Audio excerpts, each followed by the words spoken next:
Maxi, 43-point win over Richmond on the Anzac Day Eve stage. The boys must be pretty happy with that one?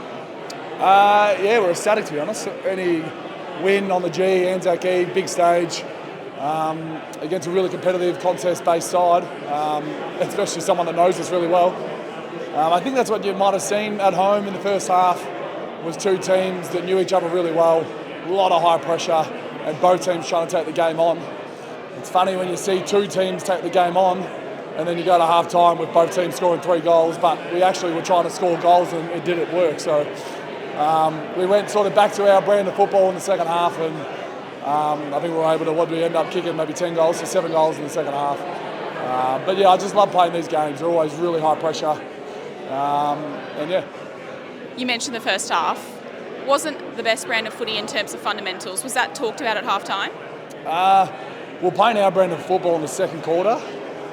Goody sort of told us at half-time that we are playing, it's the game sort of in our way a bit, like especially the second quarter.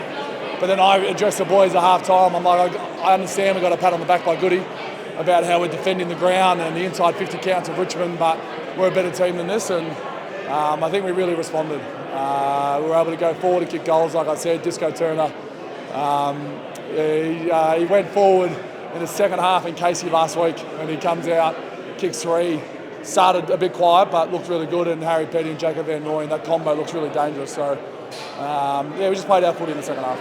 Yeah, you mentioned Disco Turner then, 3 goals, and then Bailey Laurie, 2 goals as well. They were no goals ahead of tonight. It must be good to see those young ones getting their recognition.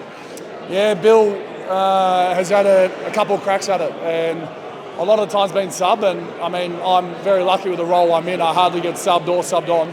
That's changed actually. 10 years ago I used to get subbed off a lot, but it's changed now. But Bill hasn't hardly played a game that's been 4 quarters, and he's had a chance to come out when the game's still there to be won. There's still only 20 points, and to kick 2 goals, really good contest goals. I was really proud of him, and like you said, with Disco Turner. And even some of the guys like Tommy McDonald and Jake Lever probably had poor first halves, and to fight back in the second half was really inspiring. Track getting tagged by Marlon, probably the last person we expected to come to track, but his probably first quarter was a bit scattered, but to be able to come back in the last 3 quarters, Clary coming back off hand surgery, I was just really inspired and proud of the boys tonight. You yourself had a pretty good game, winner of the Frank Checker Hughes medal. You touched on it in your speech.